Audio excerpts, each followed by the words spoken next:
kabayan. Magandang hapon sa ating lahat dito sa Middle East. So ngayon, na naman po tayo. Isang baon na naman ang ating lulutuin. Pero bago yan, kape-kape muna tayo. Ganda ko na itong lumang kawali.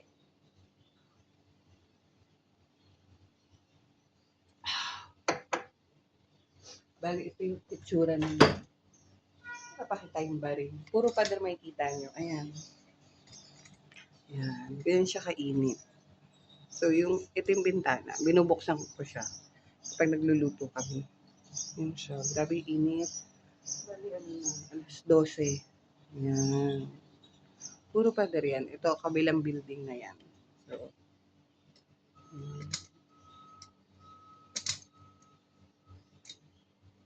luluto tayo ngayon na embutido. Ang patay. Bali, itong embutido, homemade to, gawa lang na trabaho ng partner ko, si Milabs. Yes, you heard it right, Milabs. Ang tawagan na. Kasi idol niya si King Badger. At grabe nga naman ang pagka-idolo. Talaga naman, lahat ng parang kung anong meron, ginaya niya kay King Badger. Yung pagiging babaero, charot. Grabe.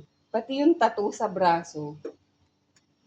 Shoutout para kay King Badger in case. Kala mo naman nanunood. Kapal ng face. Ayan. So, mantika, ang gamit natin ay olive oil. Pang mayaman. Charot. Hindi. Bali, yan kasi yung kailangan kay Jowa, kay Milabs.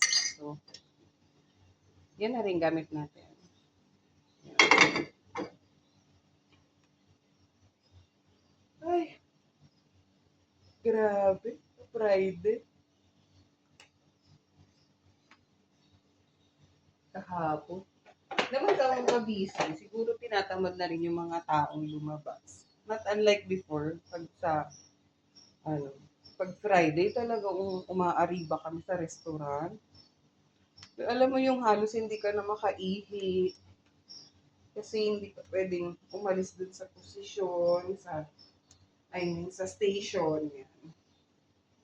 Kasi kahit isang segundo lang, grabe, may matatanggap ka na agad na complaint. Kesyo ganito, kesyo ganyan. Sino ba yung mga nagtatrabaho dyan sa mga restaurant? Diba? Ganyan din ba kayo? So, ito siya, ayan. Homemade siya.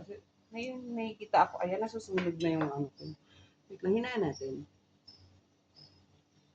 Ayan. So, parang nakikita ko may bell pepper. Hindi ko alam kung ano mga nilagay niya eh. Ayan. Homemade lang siya.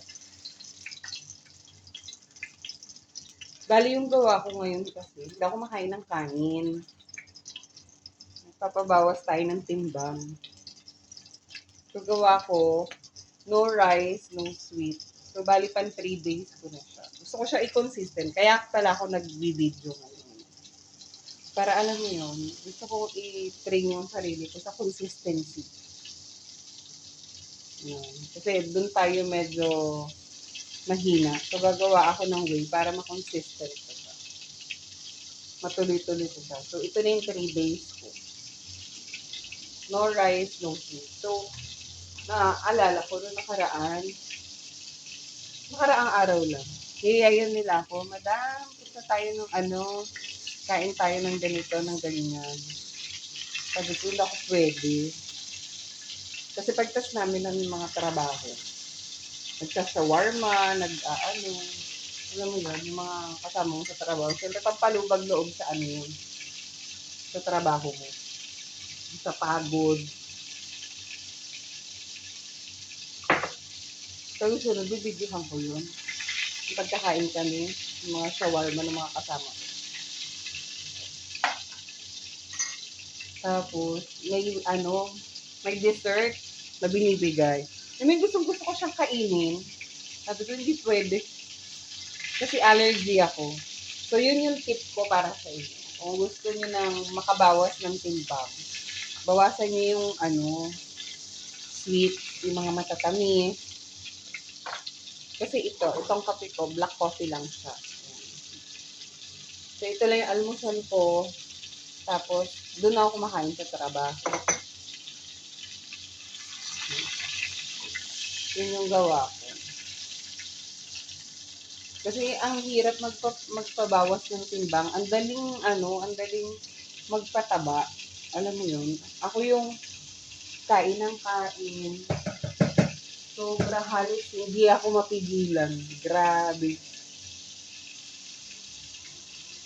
Ewan ko, parang kung walang kabusugan. Tapos ko na lang sa sarili ko. Ay, ang laki ko. Tapos ang unang lumalaki sa akin, yung tiyan. Kaya nahihirapan ako. Hindi ko alam bakit ganun. Yung tiyan yung unang lumalaki. Akala mo buntis. Tiyan unang lumalaki. Ano kayo lasa nito? Hindi ko pa na-try ito eh.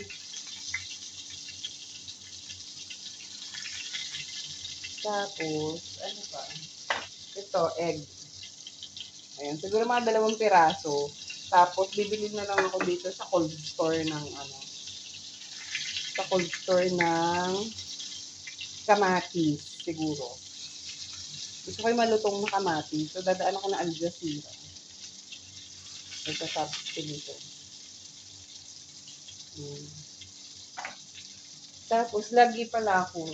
Tapos, tinanggal ko din yung chichirya. Natanggal ko siya. Ito, 2 apple. Pagkatapos kumain, tapos pagkatapos ng trabaho. Kasi pagkatapos ng trabaho, kasi parang hindi na ako, alam mo yon yung gutom. So ito na lang, isang maliit na apple lang. Yan. Nabili ko lang to sa Al Jazeera. Yan lang yung ginagawa ko ngayon. Ayun. So sana, maging consistent talaga. Kasi gusto ko talagang i-work out yung pagiging consistency.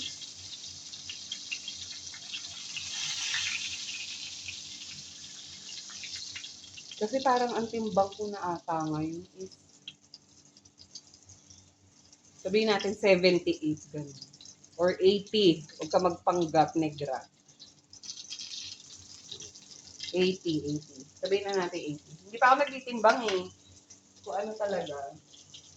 Kasi ayoko malaman. Pero aminado ako sa sarili ko. Umano talaga. Lumaki talaga yung ko. Katawan ko lalo na yung siya. Eh ngayon si Milabs, ang laki ng pinagbago niya. Ang laki-laki sobra. Kung alam niyo lang. I'm so proud of him. Naging consistent siya. Ayan. 2 itlog. Ayan. Milabs, kumuha ka 2 itlog ah. By the way, shoutout pala sa'yo. Nasa work siya. So, bali, ang work namin, parehas kaming nasa F&B.